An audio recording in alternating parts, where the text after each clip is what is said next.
For those of you who visited us before for these BLC events, we're glad to see you again. And if this is your first visit with us, welcome. To our newbies to the Campagna Center, what is the Campagna Center? What goes on in this aged white building on South Washington Street? We are proud to have served the Alexandria community for the past 73 years. Our vision is to inspire a commitment to learning and achievement among children, teens, and adults that has the power to change their lives and our community.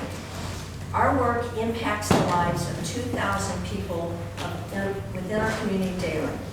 Tammy Mann, our CEO and President, raise your hand, Tammy, will be available after the program to answer any questions or to address any what's new at the Campagna questions you may have. As you can see from the posters around the room, we like to provide a range of topics for our BLC events. In February, we had Jim Vanderhyde from Axios here. But before I turn the program over to Jane, we want to thank Burke and Herbert and Walter Clark, thank you, for being our sponsor today for this event. Yeah, welcome.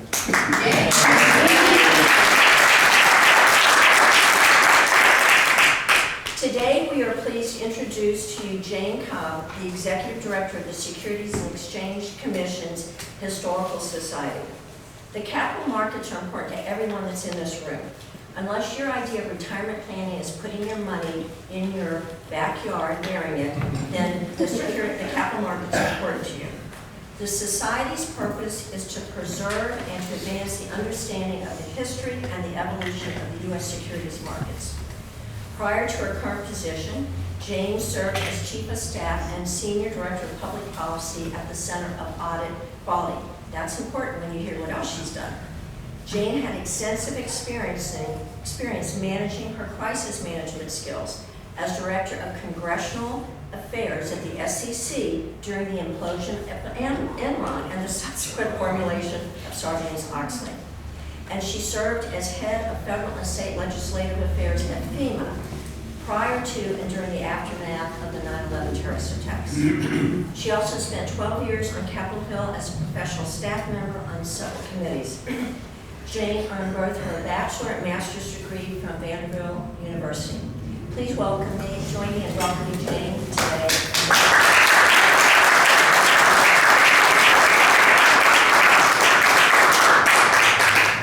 Thank you so much, Laura. I'm so pleased to be here at the Campagna Center and seeing some familiar faces, Craig Stevens and Bridget Weaver. Bridget and my son went to school together at St. Anselm's Abbey School. And I haven't seen Bridget in a lot of years, so it's so great to see you. And Craig, it's great to see you again. Craig actually placed me in the position I'm in now. And in my prior position at the CAQ, Craig often helped us find great talent for that organization. So, and as a former educator, and Laura, it's not in my short bio, but I'll give you a little bit of my history before. I have a special place in my heart for organizations like the Campagna Center, whose mission is to focus on education, because I was an educator at one time, and I feel like I'm still a bit of an educator, standing up here and talking about what I do. So after I graduated from Vanderbilt, my first job was at Columbia High School in Atlanta, Georgia. And it's an inner city school in Atlanta. And I just want to touch on that and my year of teaching in China, because those two experiences were probably the most impactful in my life. I was totally immersed in different cultures from where I grew up, and I just have to say that education is so important, not only for those we educate, but for ourselves. And then the other two jobs that I wanted to highlight were those that Laura mentioned, where I was in a bit of a crisis mode, FEMA and the SEC. And I mentioned these because there are themes there that will come back in the presentation that I'll give about what happens in crisis management. So anyway, I'm honored to be here today, and with that, what I'd like to do is I was asked to come and talk to you about why I'm excited to lead the SEC Historical Society. And I think to understand this question is really to appreciate the importance of the SEC itself to all of us. And Laura sort of touched on this too. So what I'm going to do is in a very simplistic way, especially for most of you who live in the Washington area and probably already know what the SEC does, if your ancestors didn't help write the laws that created the SEC. So where's Tim? So Tim Corcoran. Tim is, and his wife too, are very immersed in SEC history and CFTC and the securities world because one of Tim's, your father helped write and get passed the legislation that created the SEC. So, if I say anything untoward, please correct me. So what I'd like to do is, in a very simplistic way again, give you a reason why you should care about the mission of the SEC. So with a little bit of a quick history, and I did this before I knew that Tim was going to be in the audience. So just background on why the SEC exists. In 1929, there was a stock market crash. It was called the Great Crash. All of you are aware of that. The faith in the securities markets bottomed out. It was a devastating time for our country. Congress came together, and as they still do, they looked for what happened. They search for answers, and they try to fix the problem. A couple of years later, really at the depth of the Great Depression, they passed the Securities Act of 1933. And this act deals with fair disclosure by companies that are offering securities. We want transparency. We want to understand risk. We want to know what we're getting. So the Securities Act basically deals with the companies that are selling securities and the disclosures required there. And then the 34 Act, a year later, Congress passed the 34 Act, and this is the act that created the SEC, but it also deals with the brokers, the dealers, the exchanges, and the structure that's in place to actually handle your trades. So that's sort of how the SEC got off the ground. But let's focus on the stated mission of the SEC. As business leaders, and people here in the Campagna Center who have such a great mission, you know how important a mission statement is, a clear mission statement. It gives everybody a sense of purpose. It gives the board and management their sense of purpose, all the way down through to the line folks, a reason to wake up in the morning and go and do what you do. A clear mission that everybody understands. The SEC's mission to me is great. I love it. It's three-pronged, it's clear, and it's focused. And what I want to do is just take you through each of these. The first is to protect investors. The second is to maintain fair and orderly markets. And the third is to facilitate capital formation. So I don't know what you think of when you think about the SEC's role. Maybe you think of enforcement, maybe you think of investors, maybe you just think of the exchanges, but they actually have these three prongs to their mission.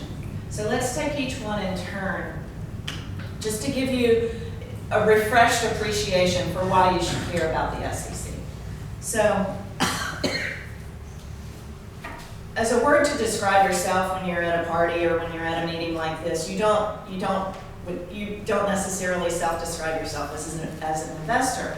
But as Laura mentioned, we all probably depend on securities for saving for our retirement. Most everybody is invested in a 401k or mutual funds or some type of security as they plan for retirement. How many of you are saving for your kids' college education with a 529, right? And then how many of us have parents who are retired already and whose retirement, and you don't know how long they're going to live because the miracles of science keep us living until we're, in our hundreds. How many of your parents' retirement is dependent upon securities? So, yeah, we are all invested in securities markets, whether we like it or not. More and more, this is the way of the world. And the fact is that actually half of U.S. households are invested in the securities markets. I found this slide when I was doing some of my research, and what I found subsequent to this, so this was in December of 2017, this was in the Washington Post, and what I found later was that prior to the recent financial crisis, the number was even higher, it was around 60%. So it went down during the financial crisis, and it's probably building back up, but I didn't find I couldn't find, this was the most recent stat. So we should all care because we are all somehow invested, if not us, our parents. So the second prong of the mission is to maintain fair and orderly markets. So when we think about that, it seems fairly obvious that, if you buy a security, you want your security to be sold or bought, in a fair and orderly way. And you think, okay, well that involves my broker and maybe the exchange, right? So what else is involved? So the SEC's job is probably pretty simple, right? Well, let's think about this. Who are the other players involved in the securities market? So first we've got the exchanges. You'd be surprised at how many players are involved. You've got the exchanges, but even if you pause there, you've got the New York Stock Exchange, right? Everybody's familiar with the New York. NASDAQ, and those who didn't work at the SEC don't answer, but what are other securities exchanges? Sorry? Dow Jones? Dow Jones is not an exchange. NASDAQ, is that? NASDAQ, PMX. Mercantile, the one in Chicago. Philadelphia. right? So their Dow Jones Industrial Average is like a I think it's like a way to gauge certain companies and give them an average for how they're doing in the stock market. So it's close, but so Callan, can you click on that link for the exchanges? Sorry, we had a little bit, there it is. So I was looking at what the exchanges were, and this is on the SEC's website. Look at all of the exchanges. Keep scrolling down, Callan. And so you've got, I don't know how many, I didn't count, but 20. And then you've got some recently approved. Look at all these coming in the pipeline. So we've got or the SEC has jurisdiction over all these exchanges. And it's... Bitcoin's gonna have blockchain's gonna have some exchanges too?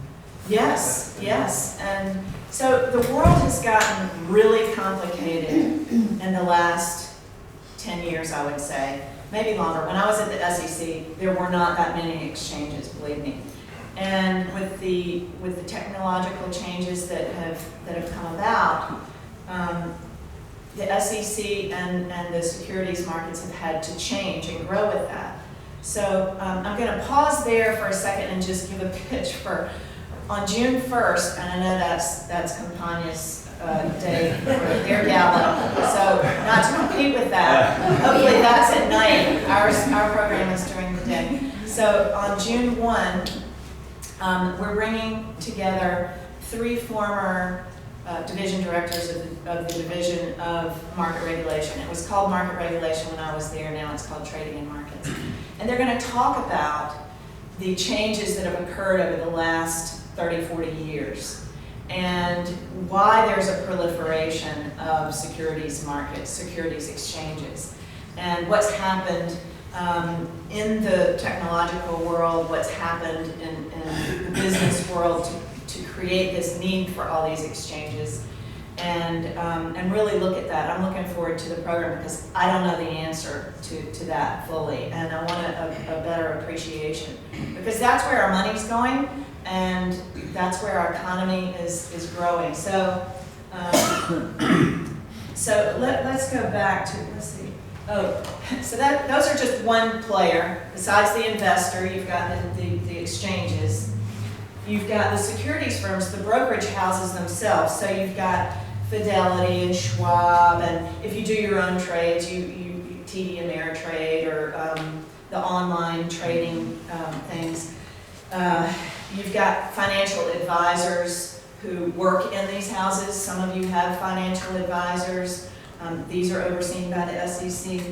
FINRA, the Financial Industry Regulatory Authority, oversees and regulates the broker-dealers. The Municipal Rulemaking Securities Board, this entity regulates the munis, the bond market that sells securities related to our infrastructure. Municipal bonds help fund bridges and roads and schools and things like that. You have clearing agencies. Clearing agencies help facilitate the settlement of trades.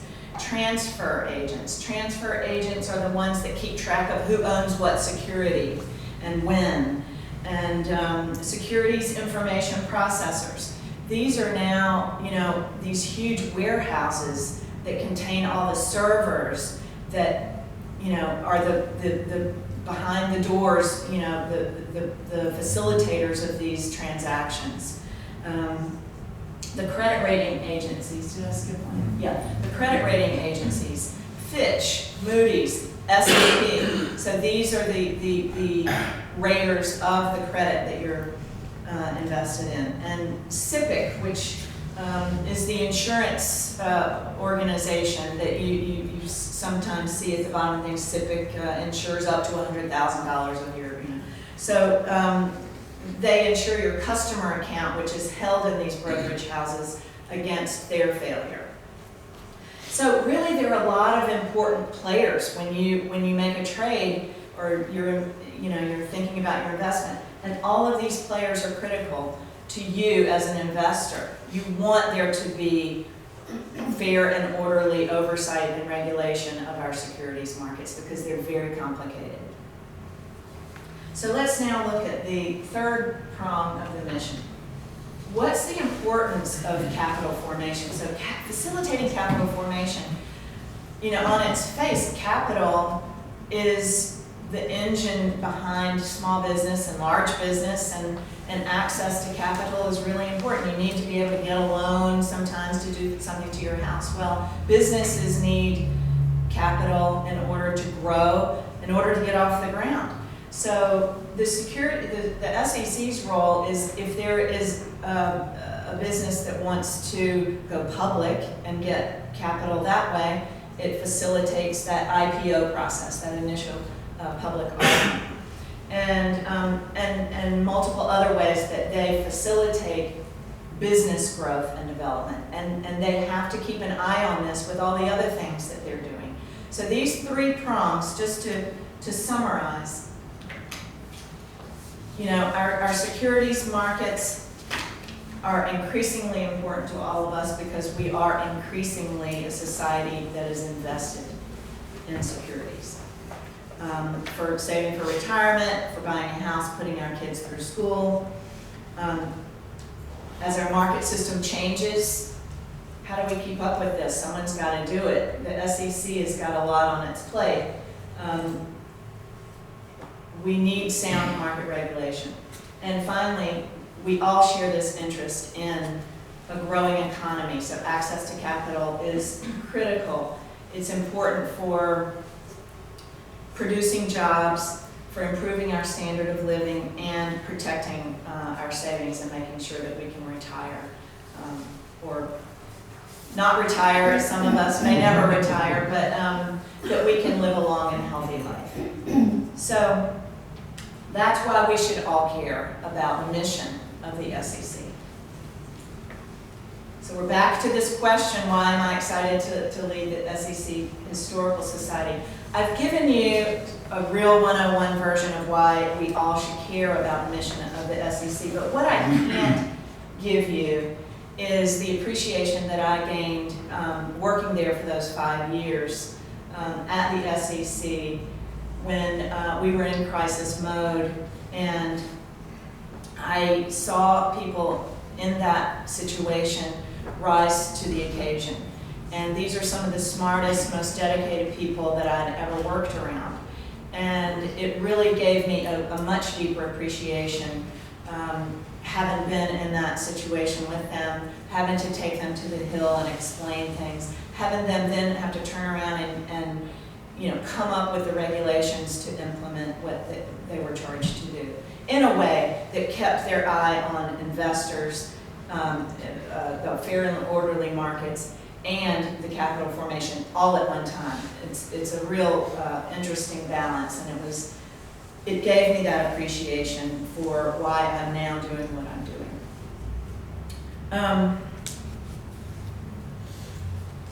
So let me just pause there and talk a little bit about my 5 years at the SEC.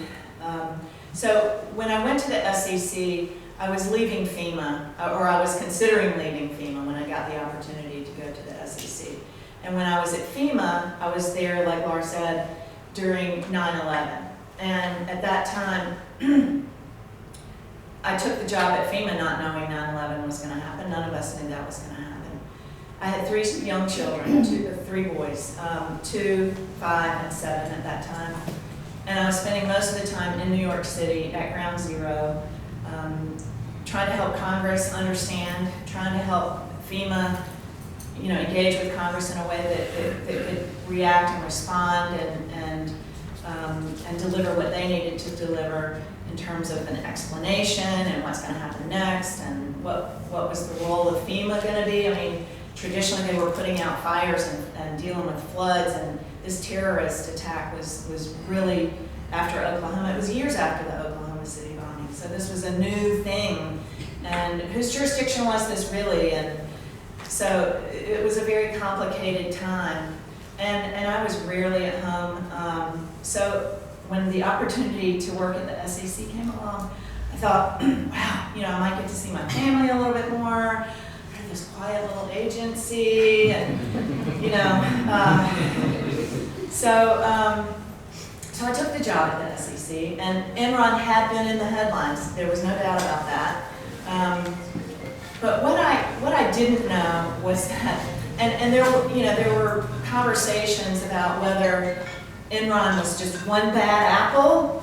Here was this company and its accountant, and they were cooking the books and trying to pull the wool over investors' eyes and tell a story that wasn't true so that, investors would buy more of their stock. And so there was distrust. The accounting firm was, Arthur Anderson, how could, this buttoned up firm, how could they possibly have been these terrible people? And so was this just one bad apple, or is this the tip of the iceberg, and what's happening? And so about 6 weeks after I took the job at the SEC, WorldCom, Adelphia, Tyco, the whole, the lid came off the can of worms, and it was bad. It was really bad. And Congress was in action, as they do. They came in and they enacted Sarbanes-Oxley, and by July 31st, Sarbanes-Oxley was signed into law. And yet again, my world was on fire.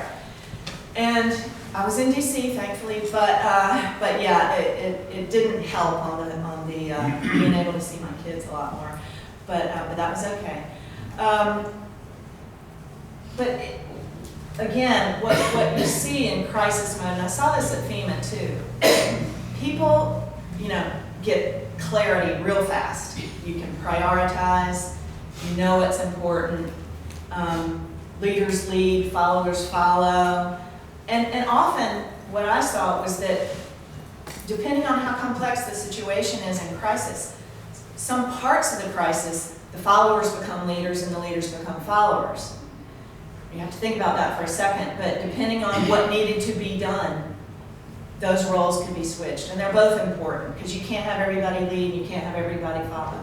So it brings clarity of the mission, and you see people in their finest hour. Sometimes it brings out the worst in people, but you learn a lot about people. And I have this, situation on my home front too. Bridget knows I've got 3 sons. Some of them have challenges, and my husband and I, we had to, get priority real fast when we had, emergencies with our kids. So, and all of us have families, and we all have our crises, and it really, you learn who you are, and you learn who the people are around you in these situations. So I feel fortunate in many ways, looking back on it, that I was there at FEMA when 9/11 happened. I learned a lot about people, I learned a lot about myself. Same with the SEC. And so that's why, part of this theme is, for me,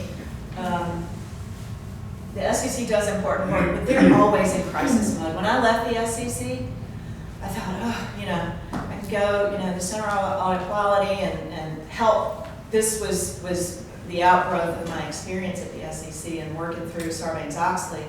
I then had the chance to help start up an organization that had to deal with a new regulator, the PCAOB, and work with the accounting firms whose reputation was just absolutely horrible. I mean, here are all these accounting firms with all these accounting frauds. I didn't even show you this slide. So I was thinking about, what in the world? Okay, was I really there at just the worst time for accounting frauds? Or was this a build-up, and were there a lot, and then it sort of culminated in Sarbanes-Oxley, or sort of, what happened? So I found this, this was like a office of, the Office of Legislative Resources in Connecticut. This was a part of a larger report that was put together in February of 2006, and analyzing the corporate accounting scandals during a 5-year period. And you can see that in leading up to 2002, you had some big, and this is just the ones that hit the New York Times, and let's see their sources. These are just the ones that were in the paper, or Forbes.com, MSNBC.com, the New York Times, and the Wall Street Journal. So the researchers used those sources to identify these companies. And so you have, of course, Enron, which was all over the papers all the time. And then in 2002, there are 21 of these. I mean, look at those names. That's incredible. So, and then after Sarbanes-Oxley was enacted, you had a few more, but nothing like 2002. So it was really, it knocked investor confidence just way back. The accounting firms nobody trusted them. They were now going to be heavily regulated or inspected, and by this new regulator, the Public Company Oversight Board, Public Company Accounting Oversight Board, PCAOB.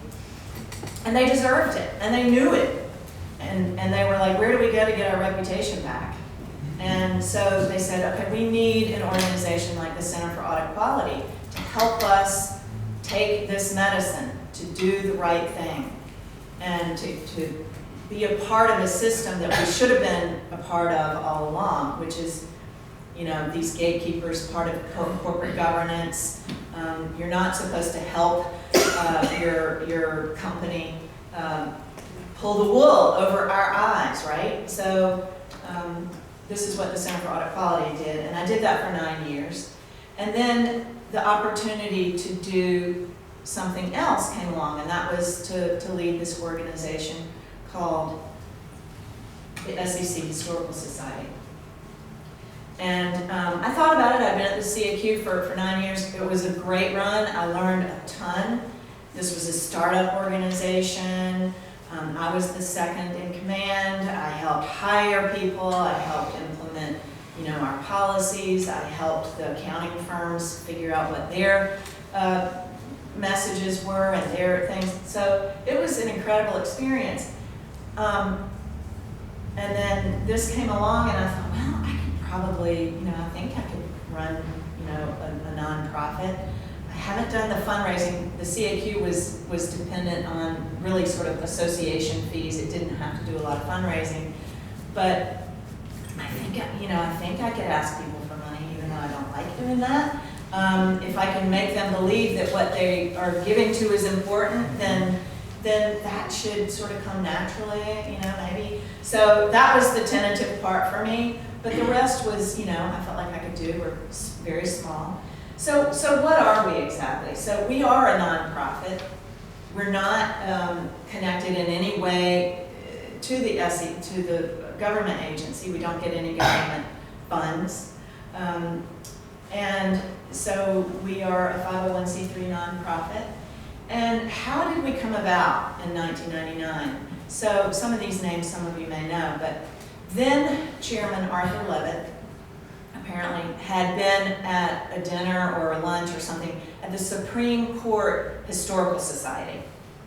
And he was inspired and thought, well, the SEC should have some sort of historical society.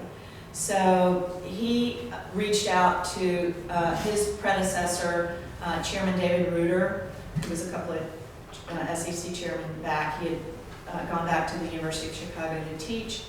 And David, in turn, reached out to Harvey Pitt and to Paul Donson and said, hey guys, can you help me think about, establishing this society that would help hold on to this important history.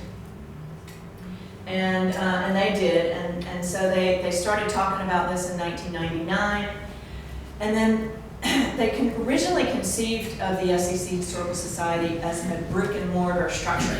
So it would be a museum, and it would house the books and records, and I don't know what exactly they conceived, but they started planning for, their offices were in Fried-Frank in the initial year, but as they were trying to think about how they would get money, they thought of it a major issues conference. So they were planning for this major issues conference. They hired an executive director.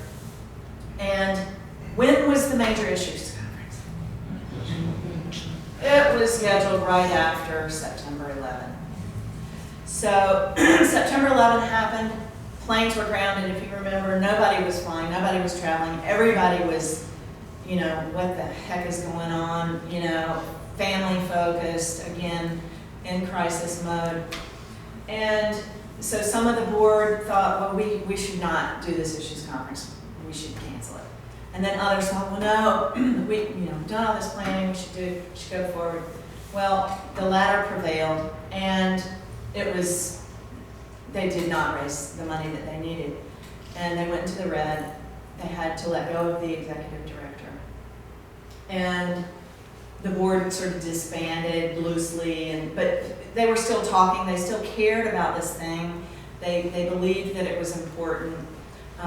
There was a seed of an idea to, do we have to have brick and mortar, or we've got this stuff, and maybe we could just have a website and put stuff on the website, and maybe make it a virtual museum. And so that idea actually germinated, and in 2002. They reestablished the board, and they opened the virtual museum. So as far as I know, and I don't know how to do the research to find out, but as far as I know, we are the only completely virtual museum. A lot of museums have a virtual component. They have a website that has a lot of depth and stuff that you can look at online, but we are completely virtual, except for my little rented office space at the Regis Office Center. So, and I don't, once something is digitized and put into our collection online, unless it's got, Joe Kennedy's John Hancock, I'm not going to keep it, right? So we are completely virtual. And so let me now, how we're doing on time, and I want to be very respectful of your time. I want to take you on a little bit of a virtual tour of the virtual museum. So, yeah, thank you.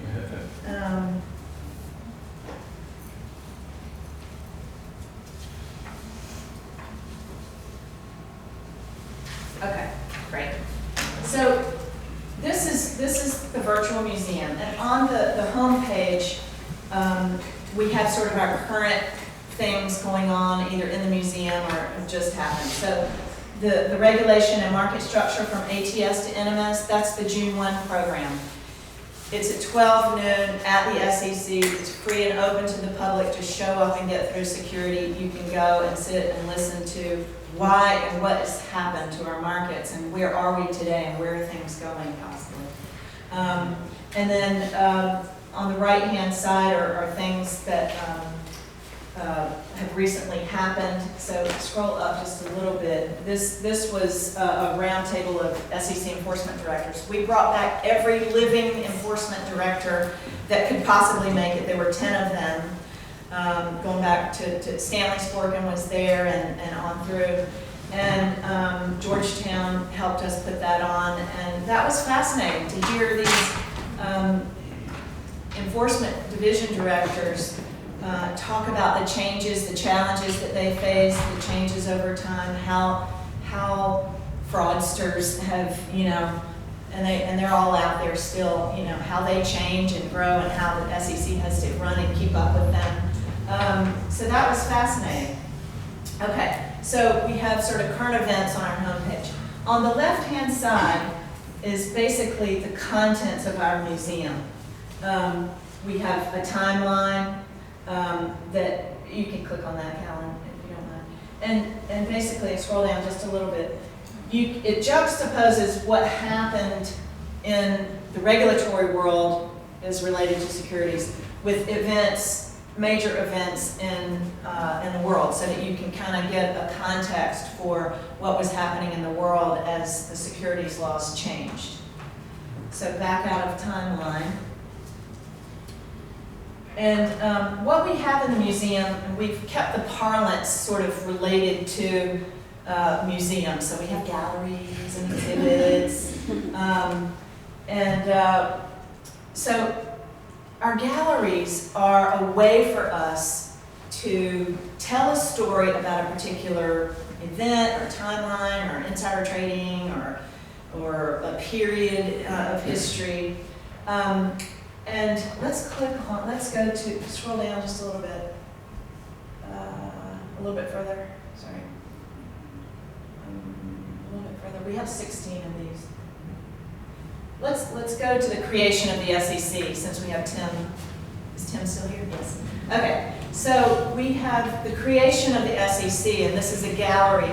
And the way that we structure a gallery is through this story. We call it it's an essay, a gallery essay, and it's told in little chapters, but it gives you a chance. You can see there are links embedded in the story, and you don't have to click on the links, but it gives us a way of telling the history and clicking to the things that are in the collection. You can go to a letter, you can go to a photograph, you can go to a video or a program, and see how it ties into the whole story. And let's see, let's click on building an institution. Okay, and so this is more part of the story. These are the, the essay keeps going and it has layers and stuff. Keep going down. So in addition to the links, we also put at the bottom of each page of the essay other museum resources that are related. They may not be exactly in they may not have a link up here, but there are papers that relate. Keep scrolling down.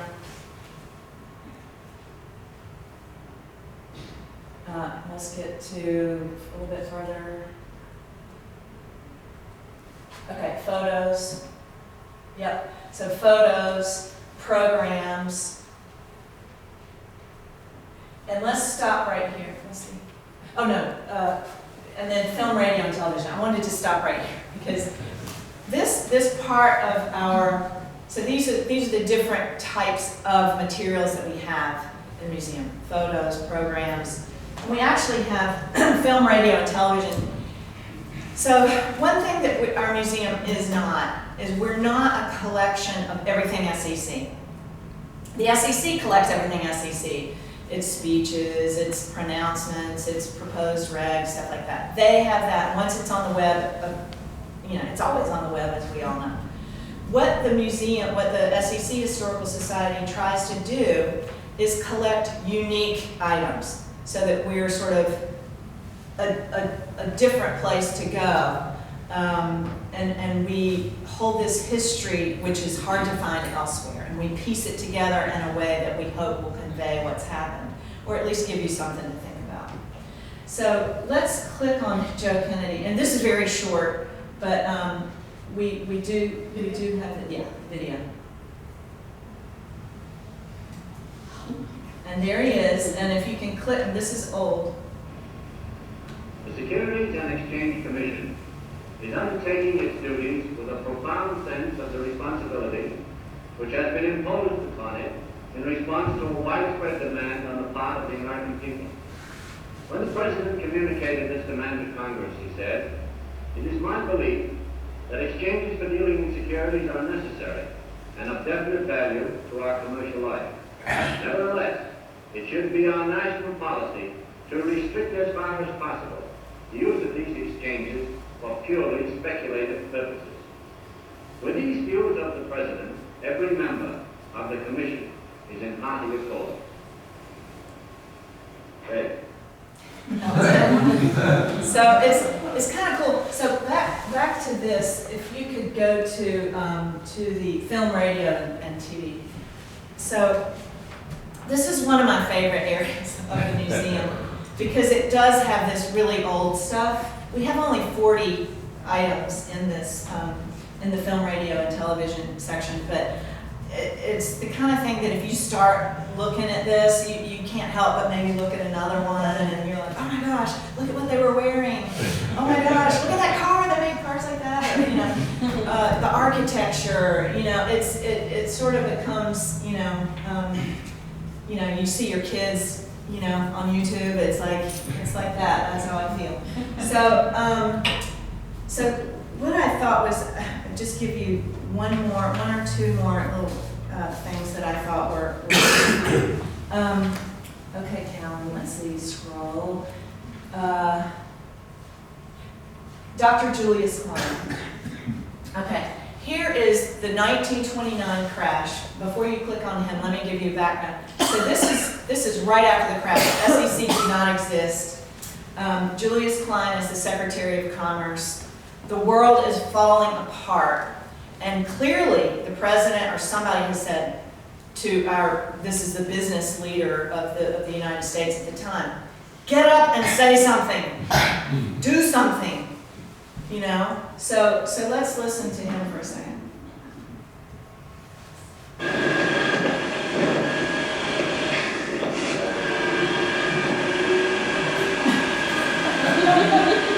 In these days of stock market uncertainty, perhaps it is just as well to stress again the fundamental soundness of the vast majority of the economic activities of this nation.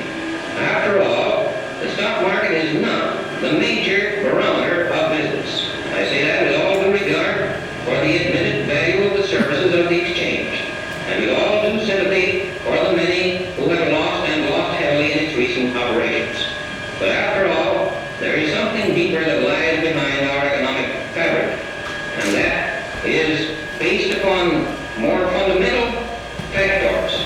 Not the least of these is the matter of education, and in that I include not simply the training of our youth, but also the equipment of our business executives. Certainly at no stage in our economic history have they been served so well as they are today with statistical and other factual data. Our progress in scientific research, in technical advance, has been notable and has contributed mightily to the general economic strength of the nation. Lastly, I would mention particularly the great growth of our savings, as manifested perhaps more clearly than in any other way in the 100 billions of totals of our life insurance, a mighty symbol, so to speak, of the power and the frugality of our people. After all, perhaps the best evidence of the economic progress that we have made in recent years and the solidity of our present position has been the steadiness of prices of services and of commodities as contrasted with those of securities. Okay, let's. There is ample evidence. Okay, so you get a sense, I didn't want to go too long because there's one more thing. I actually have several more things I want to show you, but so you get this sense that you know, he's been told to get up there and say, you know, these, you know, everything's okay, we've got, you know, we're stable everywhere else, and, you know, this is okay. So let's go back out to the, oh yeah, okay, so we'll stop there. I'm sorry, y'all should go to the website and look at Richard Whitney. There are two videos of Richard Whitney. One where he's he's talking about the bill that's going to be enacted to create the SEC, and he's like, no, the sky is going to fall if you do this horrible thing. And then the next, he's being taken off to jail to Sing Sing for 5 years. So, and he's vice president of the New York Stock Exchange at the time. So there's some interesting stuff in there. So I'll stop there. If anyone, thank you. I get carried away. So now you see why I'm excited. I lead the SEC Historical Society. Any questions? Who are you finding are the most, I guess, viewers of your website? Is it education, businesses? What type of crowd? You know, we're trying to get like a clearer handle on like where the URL is coming from. I think there's a lot of regulators who look, a lot of law students, a lot of academia. We even have a lot of press, like especially if something is in the news, we notice an uptick in research around, from the press. So it's an interesting, depending on what's going on. I was just going to ask, if you had a wish list, what would you like to see in the museum that you don't have now? Wow, that's a great question. I think some of our most valuable resources are the kinds of old, film and things like that capture these events. Those are valuable. Oral histories are really valuable to us too. We spend time interviewing people who have somehow been involved in the markets. They don't necessarily have had to have worked at the SEC, but they can be, remember all those different players, so oral histories, more of those. It takes time and money to curate these galleries. I don't know, it's hard to pick. It's like picking your children. You can't ask that. Any other questions? Jane, you said historically we're becoming more and more a society of investors. So has that needle just moved up through time for the numbers of people? That's what I understand, because if you look at some of the history here, you see a lot of the chairs of the commission use their chairmanship to be sort of a bully pulpit for what they want to have happen. And if you look at a lot of the speeches of past chairmen, there was a time period there in the 60s and 70s where the chairmen were saying, we want to build a United States of investors. They wanted to grow investors. So that's been sort of a theme that I've noticed. And I have to say, I do not know everything in the museum. I've been in this job for a year, and while I'm fascinated by everything in there, I don't know. We have thousands and thousands of papers and things like that. So, but I think that's been the trend. I just volunteer and factoid about the U.S. Investment market. I mean, from early on, we've been with Japan, the largest securities market in the world, the two largest, until Gramm-Leach Wiley were the SEC and the Japanese, the Tokyo market. And you can go online and see the 7 biggest capital markets in the world. You can find that. But I mean, we probably have more retail investors than any place else in the world, really. Because even though London is a very, very big capital market, it's largely what we call an offshore financial center, it's primarily a professional market. The U.S. is very, very dominated by families and individual investors. And I think there are more securities account than there are maybe people in the United States. There you go. Well, thank you very much, Jay.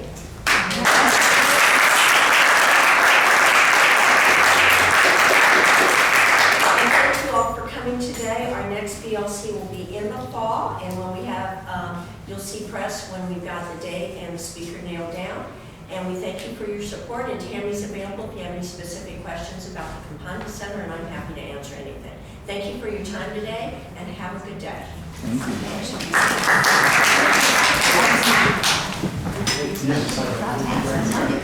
you.